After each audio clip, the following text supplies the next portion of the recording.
constructed. Now along the way, I just fill a little bit this in and get right to the text. This is just before the text. There were problems there.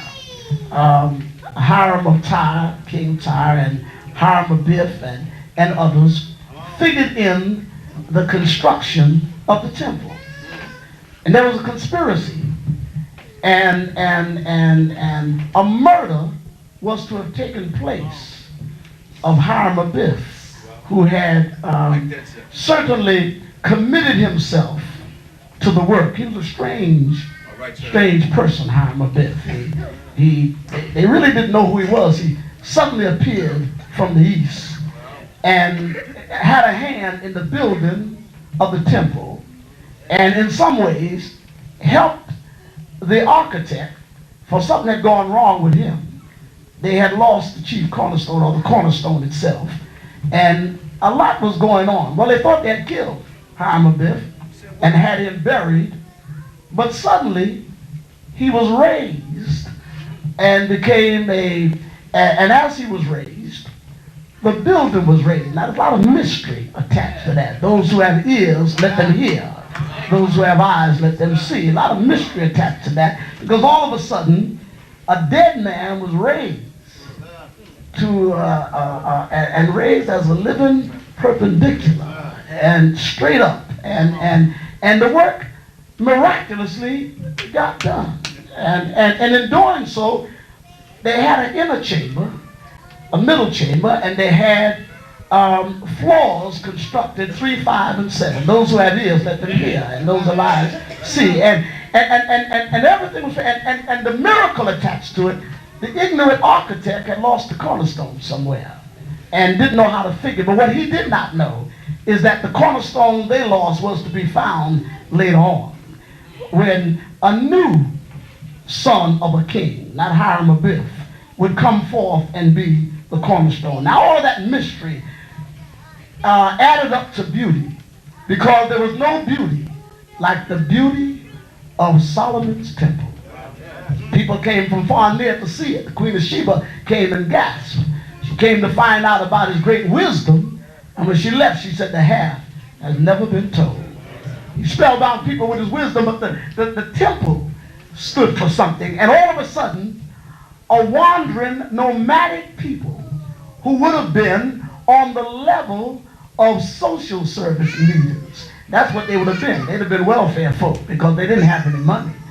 But God had given them a man of great wisdom, and wealth increased all over the place. And they had a temple of splendor and a temple of beauty. But another thing happened there. Another thing happened, because because of King Solomon's lifestyle, the place was known for its treasures and its riches, along with its power. It stood, and it stood like a great eye overlooking everything. And never had there been in history a temple like King Solomon. Many have imitated it, but none have duplicated it. And it stood as a monument to God. It was a miracle how that temple was built. But here's the point. It changed the lifestyle of the people, and the people became, instead of wanderers, it became a wealthy place, a place with a high and glorious lifestyle. And Solomon did one other thing, and we get to the text. He marched and had parades and processions. And when he marched, he had parades. When he had those parades, he made gold shields, or shields of gold. And all the men in his army carried shields of gold. The gold, when the sun hit them, the sparkle of it would catch your eye. And they would march along. And they knew then that this was no ordinary king and no ordinary kingdom. And not until a little bit later on did any other kingdom come to earth greater than that kingdom. Or one came to earth greater than that. But it took some time before that would happen. And when the kingdom did come to earth in the form of God's servant, Jesus Christ himself, it stood for much more than Solomon. Let's get back to Solomon's temple, though. Let's get back to, they would march through, and the highest honor that could be paid to a king and to a people was paid to Solomon and his people. And the thing that stood out most were the shields of gold that they flashed as they marched around. And that's why it's such a tragedy here in the text.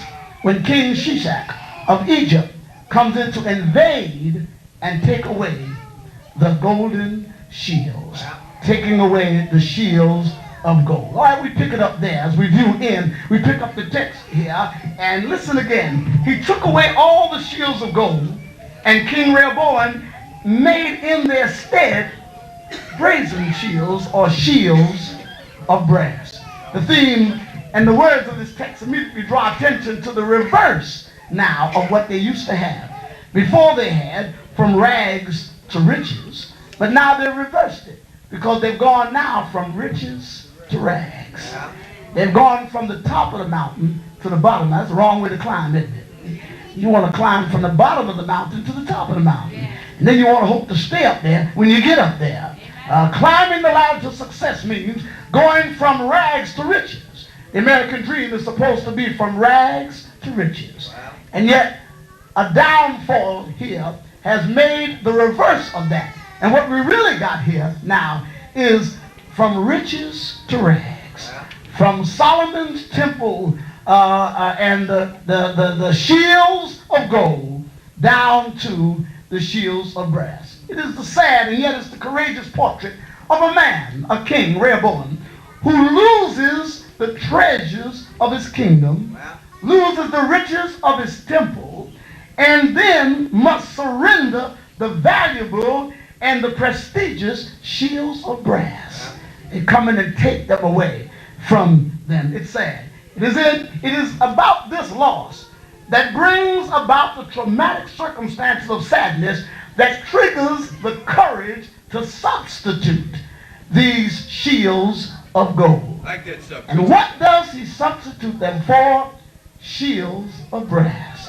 How secondary this is. What a come down. I mean, it's like a husband giving his wife gold and then next year giving her silver, bringing down the amount in the sense. Usually you work your way up from silver to gold. Because I don't know about young brides now, they don't want to be work their way up. They want to start up from the beginning. Young people are impatient. They don't want to work up to the gold. They want to get the gold right away. Get their hands on the gold. That's why a lot of our kids are dying in the streets, reaching for gold brass, reaching for rather shields of gold. Dying out in our streets, reaching for shields of gold. We become a greedy, step on one another people, reaching for the shields of gold. Used to be a time when folk knew you had to pay your dues. You had to work up to something like that. This was the goal for you. But now we're trying to get everything overnight, in a sense. And so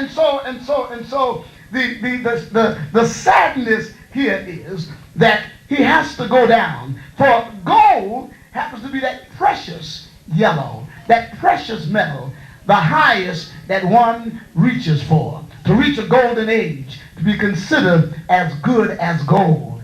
To reach for something somewhere after you chase rainbows, you find a pot full of gold. And so that's what gold is. But now brass is just that yellow metal, that alloy of copper. It is secondary. It's not even really secondary, but it's down the ladder when it comes to gold. And for him to have to substitute those and use brass shields in the place of gold shields means something serious has happened. There's been a downfall. There's been a downfall since Solomon town. The accounts of the scripture are drawn from the reign of King Rehoboam. Wow. You remember him, for Rehoboam, the son of Solomon. Solomon produced two to follow him, Rehoboam and Jeroboam. But it doesn't make any difference how well you do something. If you get the wrong person in office underneath you or to follow you, they can tear down in one day everything that was done in many, many years. It's not hard to fall. It's easy to fall. What's hard to do is climb up.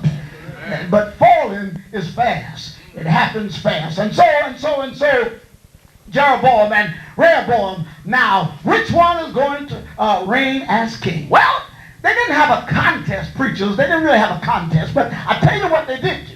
I tell you what they did do. They went around talking to Rehoboam and Jeroboam, and they wanted to feel them out on how they were going to do things. There was no Solomon now, so the riches of the kingdom and all had faded with Solomon in a sense, and the glamour was gone now, and what they needed to get down to now is a kind of settled administration. They had to reduce some things. Well, they appealed to Rehoboam, oldest of the two sons, first, and said, the first thing we'd like you to do is lighten the load on us and bring the taxes and levies down and the assessments down, because we can't operate like Solomon operated. We don't have kings coming out of the east and west and south and all to bring great treasures. We don't have that kind of administration now. So we got to settle down and have a kind of normal administration so that all of the people can be happy and rejoice together. Well, Rehoboam was lighter. You ought to make the burden heavier. The elder statesmen, they came and pleaded with Rehoboam that he would lighten things, but the young radicals said, no, increase the assessments and instead put the burden heavier on their shoulders. Well, the elder statesmen saw that this was a mistake and they tried to plead with him, but Rehoboam was swayed and ill-advised. And a whole lot of folk get in trouble when they're ill-advised. You ought to be careful who you get advice from. Very careful who you get advice from. You wonder sometimes when you see folks stumbling around, the first thing you want to know, who's advising them. When Mike Tyson got in trouble, that's the first thing folk want to know, who's advising them. When you see young people get into difficulty, you wonder who's guiding them. You wonder who's feeding them with advice. And I have to say this to young people in the presence of all of us as adults, you can't take advice from everybody. Be very careful. Some folk will wreck your marriage giving you advice. And talking about how I got experience.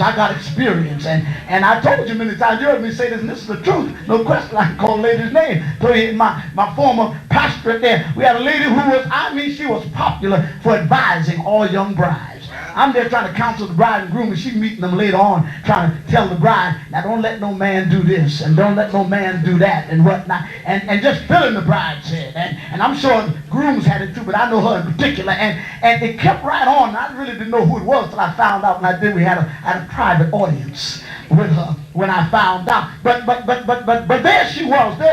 And one thing I said to a young lady when she saw her marriage going down, she said, I just listened to the wrong person like that. I said, yeah, you ought to think about that. I said, do you ever think about where her husband is? Do you ever ask that?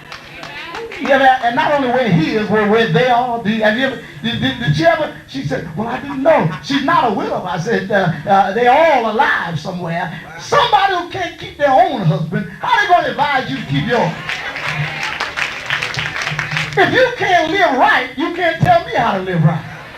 If you don't know what's right, and you don't know the things of righteousness, and you can't do them yourself, how are you going to pass them along to somebody else? So we got to be careful. We got to be careful who we get our advice from. Well, Rehoboam got his advice, as I hurry on, from these young radicals, and it went to his head. He thought he had a brand new kingdom. He was going to do something great in the eyesight of God and all of the people. But lo and behold, when he took the advice of the young radicals, his kingdom began to fall.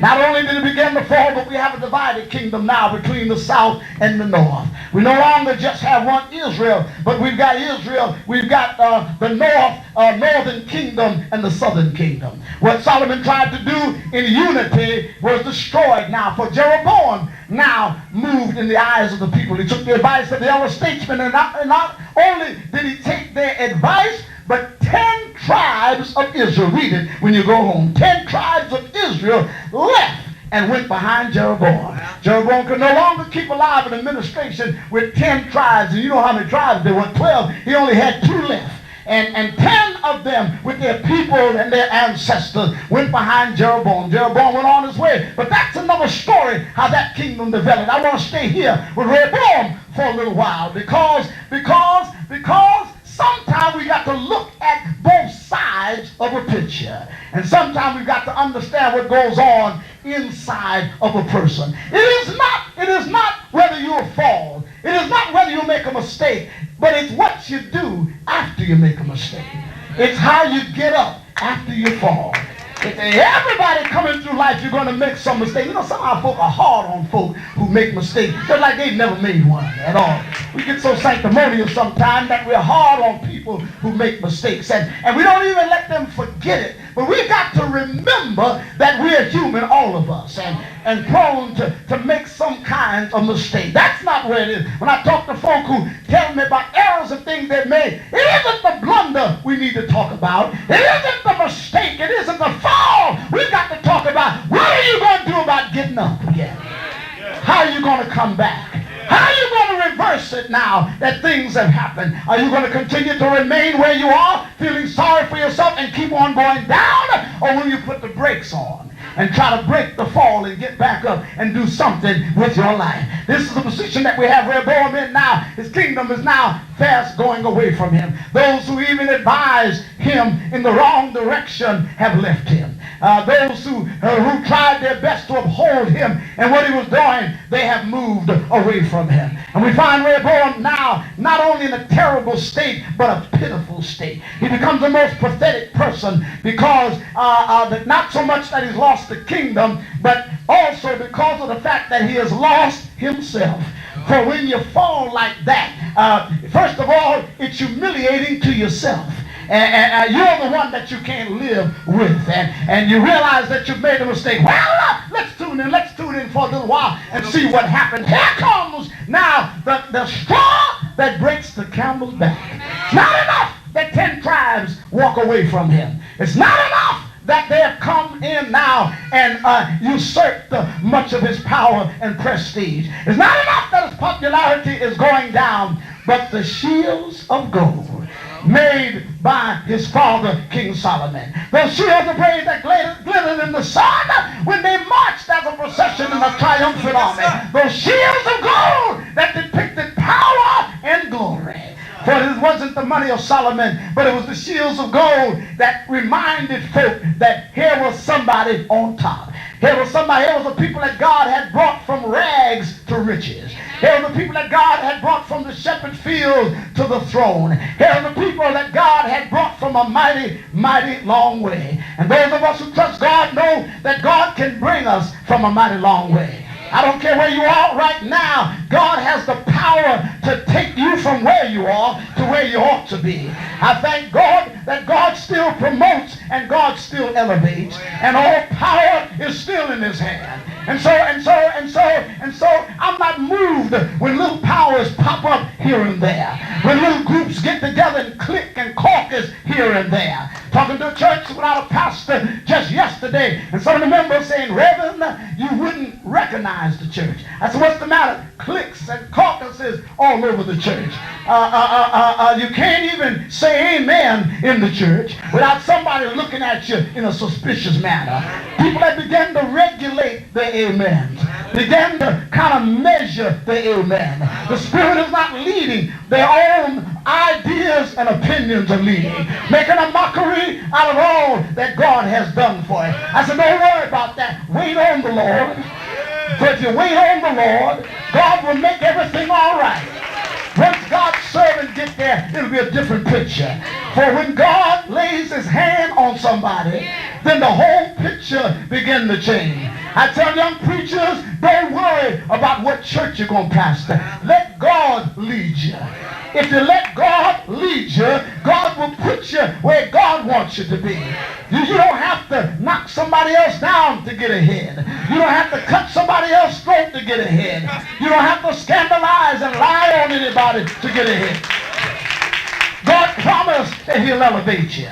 All you got to do is trust in God and keep your hand in God's hand. That's not only the church, that's not only the pastor, but in your job or wherever you are. You just don't have to run somebody else down in order that you might be glorified. You don't have to run somebody else down in order that God might elevate you. For God will only elevate you if you trust in the Lord. You've got to learn that sometimes God wants you to make it with something less than what you have. strange, isn't it? That's what I was looking at in this text here, Deacon Neesmith. That's what started bothering me, Reverend DuPont and Rodney and Paul. That's what started bothering me. I said, well, from shields of gold to shields of brass. Because after they took the shields of gold, Rehoboam didn't know what he was going to do because it was becoming time for the procession. Now the processional is interesting. Look it up when you go home. That's when the king marched through, and people, like we do for presidents and all, I don't know about the confetti and not televisions out and everything now, but kings had procession. And when they came along, people said, all hail the king. And people began to bow, and the longer the procession, the more powerful you were. But with Solomon, the gold shields made his procession an eye-catching one. And people used to come from far and near when they knew that the kingdom of Solomon and his reign were about to procession. Well, somebody came and told Rehoboam, it's time for the processional. But Rehoboam looked around and he didn't have a large army anymore.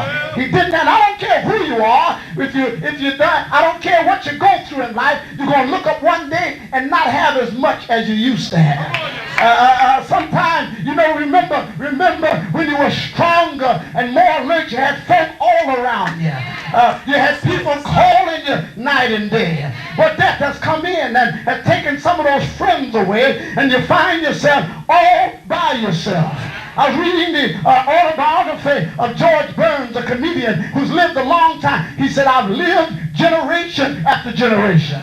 Friends have died, and then sons of my friends have died, and then granddaughters of my friends have died. And so I've had different generations, and I find myself sometimes all by myself. You're going to look around one day, and the things you used to have, you're just not going to have them anymore.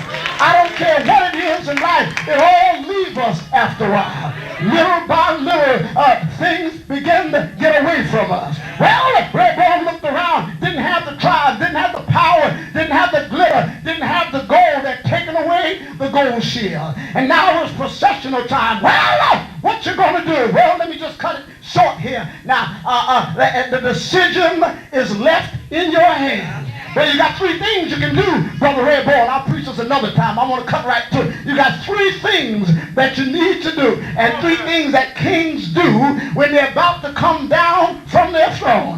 Well, the first one is that you can run and hide. In other words, forget the day of procession, pull down the shades and say no business going on. In other words, take me out of the ledger, take me out of the royal ledger. We will not procession this time, even though we were known to do it under King Solomon. You can run and hide and take your kingdom and push it in a corner and make believe that it does not exist. I say that's point number one for all of you. When things begin to change in your life and you look around and don't have as many friends as you used to have, well, you can go out and try to make new friends, or you can get in the corner and hide yourself and just perish in the corner. You can stay there concealed until you die in the corner. If you want to do that, you can do that. George Burns also says in Bible, when he said, you've lived a long time. He said, one of the ways I lived a long time, he said, I have no time to die. If death is going to get me, death going to have to catch up with me, because I'm moving one step ahead of death. When they say I can't do it, that's when I won't even do it even more. When they say I'm too old, that's when I press myself to do as much as I can. In other words, work until the day is done. It's not up to you to say when death is going to come. Talk to a person been sick a long time, and they say, Reverend, I just want death to come. I said, but that's not your decision. The Lord give it, and the Lord take it away. You have nothing to say about when you were coming into this world, and unless you do something foolish, you'll have nothing to say about how you leave here. You hold on a little bit longer. Then the person say, yeah, but I'm sick. How valuable can I be? I said, great sermons are preached from sick beds. Great services are rendered from wheelchairs. You don't have to have two legs to do God's will. You don't have to have two arms to do God's will. You don't have to have eyesight to do God's will. God can use you in whatever condition you are. So, Brother Rehoboam, you can go home and hide if you want to. If that be your option, you can do that if you want to. Well, what else can I do? Well, you could surrender your kingdom. That means give it all up. That means to throw the towel in. Come out and make an announcement that as of this time, I am getting rid of my kingdom. I'm not being usurped. I'm not being voted out, but I'm surrendering my kingdom. And let the lords of the palace and the princes deal among them who will inherit the throne. Now you can stand out and do that. There have been great monarchs who stood out and surrendered the kingdom. That's what Pilate tried to do in a sense when he washed his hands of Jesus. In a sense, the governorship was at stake, and he was almost saying, I wash my hands of this matter, and if it's necessary, of the whole governorship, because I find no fault in this man. Well, it is a weak way out, because when you talk about surrender, you're talking about giving up. And giving up and God never go together. God expects us to make it, even if we've got to make it by ourselves. God expects us to keep on when the hills are hard, when the mountains are hard to climb. God expects us to keep on pressing when we don't feel like it. God expects us to keep on toiling through the rain and the storm. Anybody can surrender. All you got to do is throw up your hands and say, I quit. Sometimes it gets rough. I know how it is in church. You try to do the best you can. And look like every time you try to do right, there's some evil person or some envious person trying their best to block your way. You know you're doing God's will. God has asked you to do his will, and you're doing right, but look like some envious person. Keep right on trying to block you at every turn. Every time you try to do right, evil is present on every hand, and you feel like surrendering, and you feel like giving up. One of the things that happen in the life of a pastor all the time, he's always trying to encourage somebody to hold on. Phone ring, I'm not going back to the choir anymore. They're laughing at me, making fun of me, and I can't get along with them. I'm surrendering my position. Somebody's always trying to quit on God, always trying to throw in the towel, always trying to give up. Well, my advice to you is hold on. Just hold on. What would have happened if Jesus would have given up before he made it all the way to the cross? What would have happened if he would have come down from the cross and left my salvation lying in a bed somewhere? What would have happened if he quit on God? We would not be here right now. So you got to hold on and you got to hold out. I told another young preacher was telling me about how rough it was in the church. He said, Lord, Reverend Crayton, I'm sorry, I can't go any further. I have not been able to convince these people. For 3.5 years, they're doing nothing but fighting me. Every time I put a program on the table, they tear it up.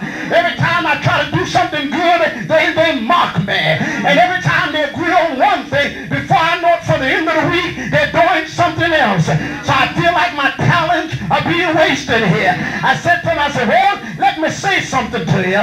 The man that preceded you, he laid the foundation. Don't you think he had some sleepless nights? Don't you think he had a hard way to go? Trying to do what God wanted him to do. But he didn't quit. That's why you got a foundation to stand on right now. If you quit, what's going to be the future of other preachers who come to this church? If you let the devil run you out, they'll keep on running you out. If you let the devil get advantage of you, they'll keep on taking advantage. I've made up my mind, Molly, I'll never give the devil his due. I've made up my mind that I'm going to keep one step ahead of him. Somebody said you can't beat the devil running, but I don't believe that. I believe if you don't look back, if you don't turn back, you can keep the devil in this place. You can move on, you can run on, you can continue on.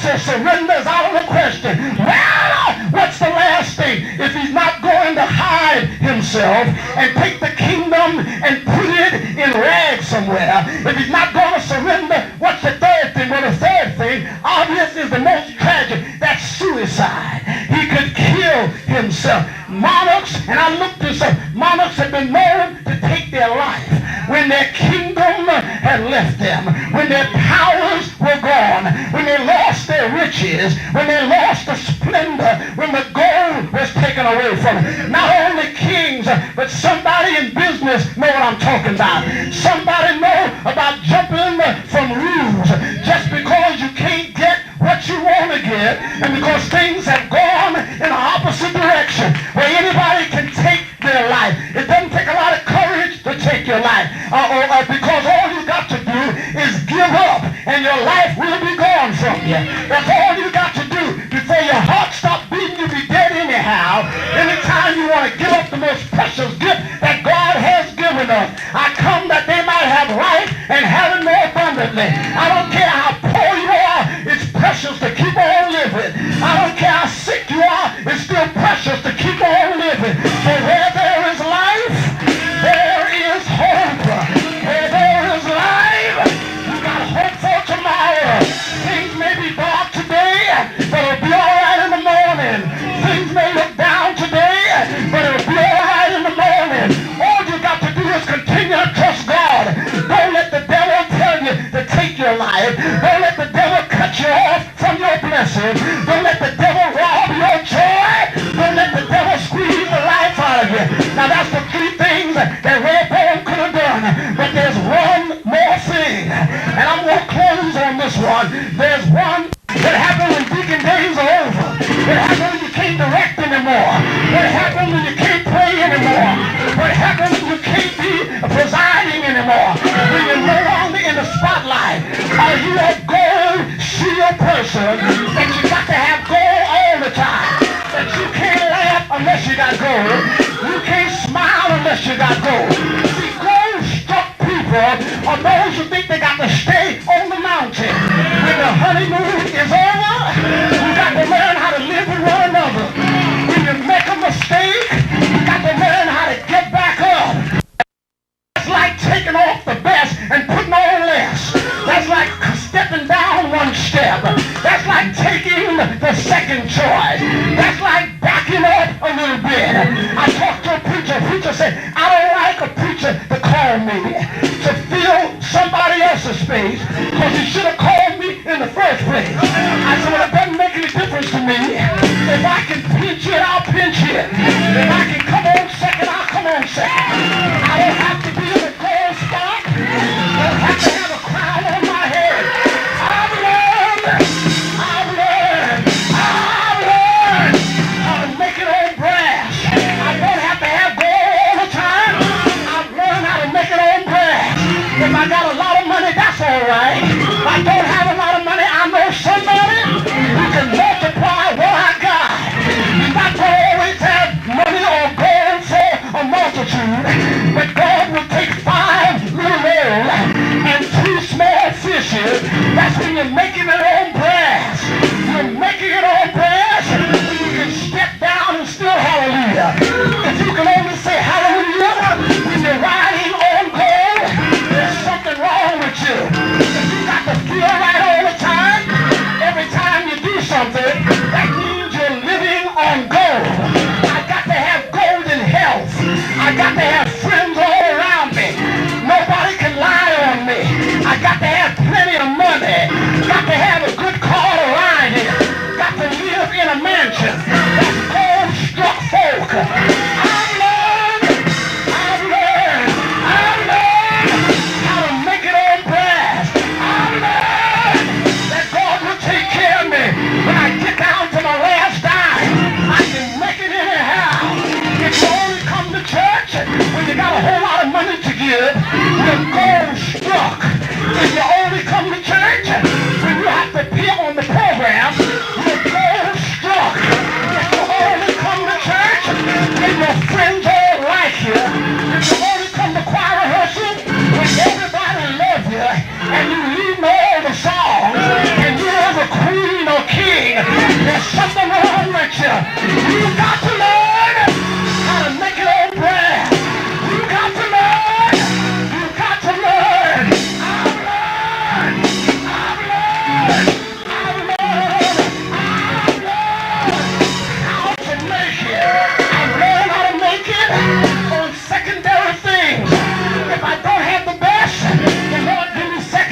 on brass.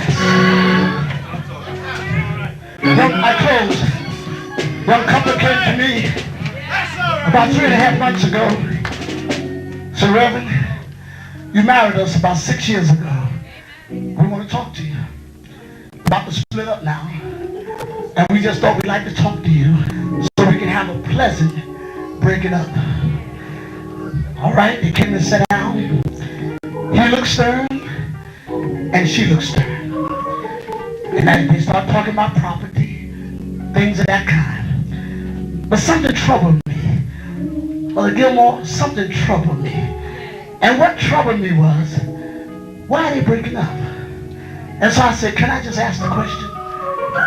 And then they tried to put it in words. But the whole thing came down to the whole thing of gold and brass. When everything was going right, we stayed together. The golden days, the shields of gold. That's when everything you touched turned to gold. That's when everybody's speaking well of you. And I told him a story. I said, let me tell you something. I said, y'all can do what you want to do. But I know a king who left riches and glory and came down here. Tabernacle down here for 33 years. Oh, he was a king. He had to go on the streets of glory to walk on. He had a throne higher than anybody else. He was there when they formed the Trinity Corporation and said, let us make man. God the Father, God the Son, and God the Holy Ghost. But one day he was asked to leave the gold shield and come on down here among brass to see if he could rescue somebody. Not only did he come down, but he gave his life. They spat on him. They lied on him. They put my Lord on the cross to die. The gold days seem like they disappeared. That's what my God, why hast thou forsaken me means. But when you realize that he no longer had the shields of gold, he made it with shields of brass and died for our sins. I said, think about it. And this actually happened. I call their names. I said, think about it. Think about it. Think about it. I want you to think about it. And go help. Go to the lawyer so you can settle everything. So they went home and I didn't hear from them. I was in revival. I got home late. My wife told me who called me. And I said, let me call him back. I called him back and they were both on. One was on one phone, one was on the other. They both were crying. It's real crazy. It's a real. He said, we decided to make it with shields of praise.